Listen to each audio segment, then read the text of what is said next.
Welcome back to my channel. My name is Bernice, and in today's video, I will give you a peek into my preschool curriculum picks.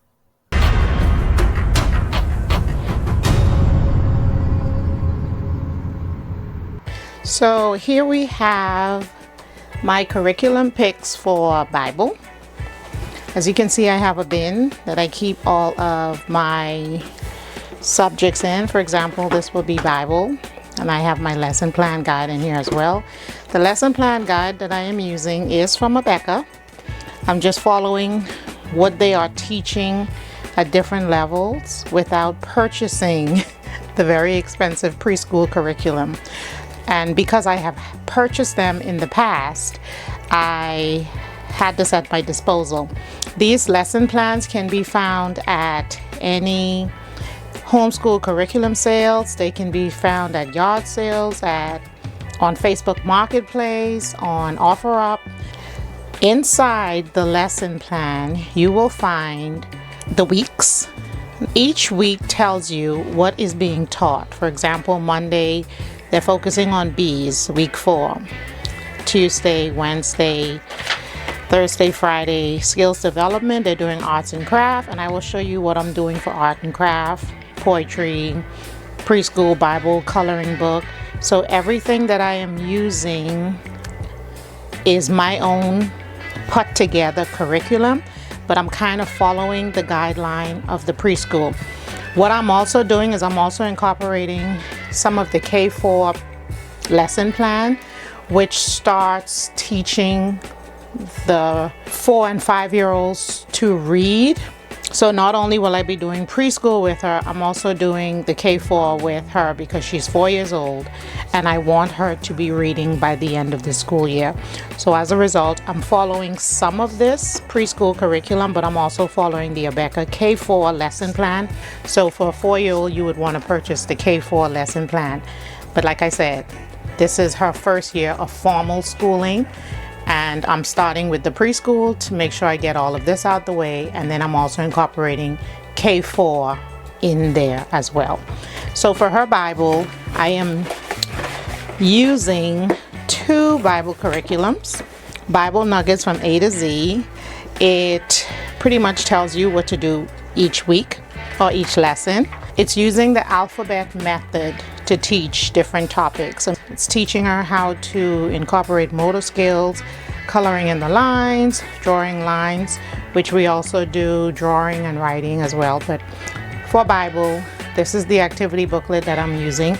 In addition to that, this is the lesson plan for the teacher or instructor. You read the story, you ask questions, and it teaches Bible memory verses. And we've just started, and I'm already hearing her reciting the Bible memory verses throughout the house, and it's so cute to hear her. For example, this is lesson 3, and as you can see, she had to color, and she picked her own colors for the dirt. And lesson 2, she had to cut and paste, and I turned away. I was helping my other student and she kind of went crazy with that, but she tried. In addition to that, for Bible, and I personally teach the Bible, I sit with her and I do the Bible myself. And I'm teaching her catechisms because I do want her to understand why we as Christians believe what we believe. And for me, Bible is always first. All of my kids, Bible is the first thing we do not skip Bible. To me, that's priority, and it will always be priority no matter what curriculum I am using and what grade level. God's Story also has stories in there. You have the Made in His Image. Because she's only 4, this is the storyline that I'm following, the summary, as opposed to sitting her down to hear all of this. And I'm reading it to her, and I'm just giving her the shortened version of it. She's not doing the memory verses in this particular book. She's doing the memory verses in this one because this is more geared towards her age. We do 2 lessons a week in this booklet, and we do 2 stories a week in this booklet. And every day we would do the catechisms. So like I said, everything is put in a bin and I put it on the shelf. The second bin that I have for my K4 student is letters. And in this bin, I have everything letters related.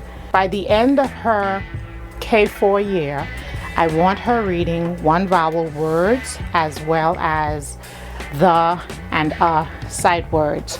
So in order to do that, I am teaching her the vowels. I'm mostly using Meet the Letters or Preschool Prep, which is a curriculum that I'm putting together for her so that I don't spend an arm and a leg for a curriculum, but at the same time something that I can use as a supplement with some other things to teach her how to read by the end of K4. So she will learn, and it's all DVDs. We have a portable DVD player that she sits with her headphones when I'm working with other students, and when I'm not, I unplug the headphones so that I can hear what she's learning. But every week I have a lesson plan. This is just something that I do for myself. No one else is reading this. This is just what I scribble for myself.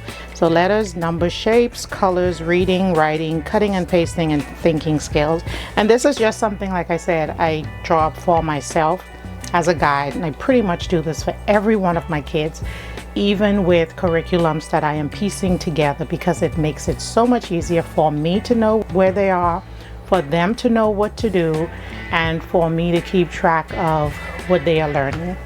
As I said, the letter sounds. This is really good if you're trying to save funds. It teaches the letters, and the phonics teaches the sounds. I actually bought the entire box kit.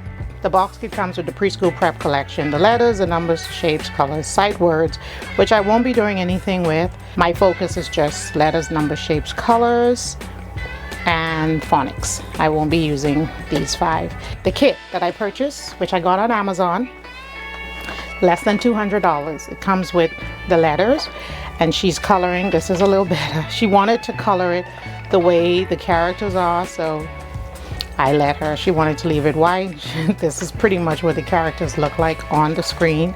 So we haven't done B because, like I said, we're doing vowels. So even though it's an alphabetical order, because I want to teach her how to read, I'm starting with the vowels. So this was E for this week. And for the 3rd week of school, we will be working on the letter I. So this will be colored this coming week. And even though the alphabet sounds are in order, I will skip.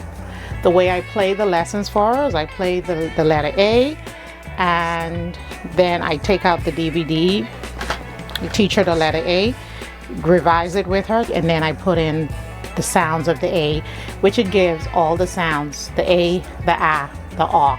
And then it shows what the A looks like. 3 A's, which looks like this one and these 2. So the DVD teaches all 3 of the A's, the ways to recognize the A's. It also comes with flashcards, and I have the flashcards that I'm doing with her, and I take the flashcards out and I have her jump to the flashcards. I'll say, okay, what letter is this? She'll say little E, and I say, what does little E say? And then she'll say, I say, tell me the sounds of little E, and she'll tell me E and A. And then I say, okay, take a hop. So she hops from one part of the room and she's hopping to me. And by the time she gets through with all of the vowel sounds, she'll say capital A. Capital A says A, A, R. And the reason for that is because when I'm starting to teach her how to read, I need her to know which one of those A sounds we will be focusing on, which one of the E sounds, I, O, and U, so that she can put short vowel words together. And it comes with a box of flashcards. It comes with a Lift the Flap book.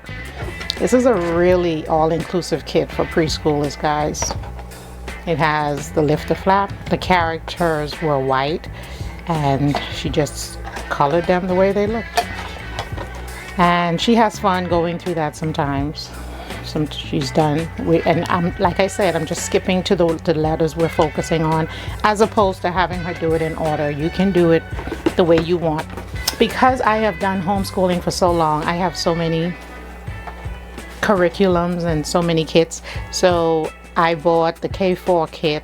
I bought it with the K4 Abeka kit, and I just ordered a separate reader. The separate readers, it comes with about 10 of these, and so she will know how to read all of these by the end of the school year.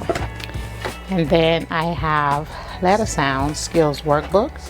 We haven't started this yet because we are not going to do the long vowel sounds, but I will work on her with the short vowel sounds. We won't work on the 2 vowel words, and then stickers, of course, but this probably won't be used until January. The kit also includes short vowel sounds, the meet the vowels. I like the fact that the book has all the vowels, and so this is what, whenever we review, I would grab out this book and I would, right now we're on this page, I'd show her the letters and we would go and say the sounds. Of course, it only shows you the one instead of the capital. It'll be nice to have one that has the capital, all the capital A, as well as the little A's, the 2 versions of the little A's, as well as their sound on a DVD. Then the capital E and the little E. It would be nice to have something like that, but because they don't, I make do with this and this. So I use this to emphasize it. This particular bin has the shapes as well as writing. She knows a lot of her shapes already. The only one she really struggled with so far is octagon, but we're not there yet. But when she watches the DVDs, I have her watch the DVD through. So for the DVD, for the shapes, and this is pretty much the same thing with all of the DVDs, and this is the DVD player that I use for them. I purchased these as well on Amazon. It has the start, it has the chapters, it has the barn dance. The barn dance just shows all of the shapes, dance with the shapes, flashcards, which are actual flashcards that flash on the screen. It also has the lift the flap booklet as well. It has the flashcards, but I let her watch the flashcards on the DVD because it makes it a little easier for me. And then on days when I'm not so busy with my other kids, I would grab out the flashcards and do it with her, or I would just grab out the flashcards that I've had. Like I said, I've homeschooled for so many years. I laminate these ones, and my kid did not have octagon, and I need her to know the octagon, but I would show her these flashcards instead. This one does have pentagon as well as hexagon somewhere. Yeah, hexagon, but it doesn't have octagon, and that's why I use this one. So for writing, all of this, it'll take about an hour if she's diligent. If she's not, then it takes about hour and a half, 2 hours if she wants to take snack breaks or water breaks. Then it'll take a little longer. And pencil control, just so that she can learn pencil control. And she likes doing these. She's done so many of it because she's just, can I do more? Can I do more? She did this with the marker, so you can't really see it. She did this one as well. And I have another one that we will start working on, but I always put notes to myself so that I will know what to do and when to begin doing it. So we won't start this one just yet because we need to get all the letters out of the way. But prior to doing the letters, we'll probably get these ones once we review some more shapes. And this is pretty much what we're already doing in this book. And they all come with this: a DVD, a coloring book, a lift the flap, flashcards, as well as that book. And I also supplemented because I wanted her to do writing. These ones I'm not focusing on so much, but it's not just coloring, it's coloring and thinking skills. So we would go through it. A lot of times I give her this book to color because I'm giving her something to keep her a little occupied while I'm busy helping the older kids who might be struggling with something or might need a little bit of help, lift the flap. And the DVDs are the same. Dance with the Colors, Colors flashcards, and she knows them all already. So I don't really focus so much on colors. I would just say, okay, go through the coloring book while mommy's busy helping someone else. Not call the name, of course. And then the thinking skills. She loves the thinking skills because she gets to figure out stuff. She'll figure out the puzzles. She's tracing lines. She's matching like objects. She's circling. She's crossing out unlike objects. So I'm already teaching her, because I do want her to be able to think rationally and have some critical thinking skills. I have other critical thinking books that we haven't used yet. We work on each one. By the end of the full year, she would get this. And I don't overwhelm her. It might seem like a lot, but she's really only doing, and this is just when she's gotten through all of her work and she's like, Mom, what do I do? I'm bored. Then I'll just say, grab a coloring book, which I got from Walmart for like $1. But the main thing in this bin, when I grab this bin, I probably spend 5 minutes on coloring and about 10 minutes on thinking skills. Numbers, she does a better job with numbers. She wanted to use her colored pencils instead of her crayons. I helped with this. I would sit and so this would be my time with her. If I have the time and I'm not helping anyone else, I'd just say, okay, let's work together. And this is where I take my time so that she can learn number recognition. So she recognizes most of her numbers. I think her struggle is with 6 and 9. And that's about it. This only goes to 10. And I haven't started this one yet, but I do intend to incorporate that as well so that she can learn the concept of what numbers do, which she knows, but I just want to reinforce it. It has the same flashcards. The preschool prep, it has the numbers. If you have several kids and you are overwhelmed, you can put this on and you can feel accomplished at the end of the school year. You can feel like my child will learn something by the end of the school year, and I should not feel guilty about it, because yeah, they will learn even if you don't sit and do anything one-on-one with them. Just play the flashcards, play the lessons, and they will do pretty well. No, this is not an advertisement for preschool prep. It just really is a good curriculum that I have decided to piece together with some others. Then the cutting and pasting, just highlights. So for cutting and pasting, I use this one. I use cut and paste, and I use scissor skills. All of this motor skills. Then I do read to her as well. I tell her to go get a book that she wants to read. She loves cutting and just pasting stuff. And she'll be cutting and pasting all of these. She's done quite a bit of them already. This one, she's only supposed to do 1 or 2 a day, but she just wants to keep going. Can I do more cutting? Just always wanting to do more. Always wanting to do more cutting. We haven't gotten to this booklet yet. This will probably not be used until next year. But these two, she'll more than likely get these 2 done by Christmas. This book it also comes with the curriculum, and I have here start after Christmas. Like I said, I make notes to myself. With this particular one, of course, I had to separate it so that each subject area will be easier to find when it's time to use this next year. So the letters, the shapes, and letters and numbers. This is the numbers section only, tracing. We will do this entire booklet by the end of the school year, shapes. And by the time we start this booklet, it will probably be mid-October, this workbook. Maybe November. I said start after Christmas, but I'm hoping to get through with each of the individual books that come with the subjects by the end of Christmas. And then this will be the focus in the new year, God's willing. So those are my curriculum picks. Hope you enjoyed this video. Again, I'm homeschooling 6 folks. Thanks for watching. Bye.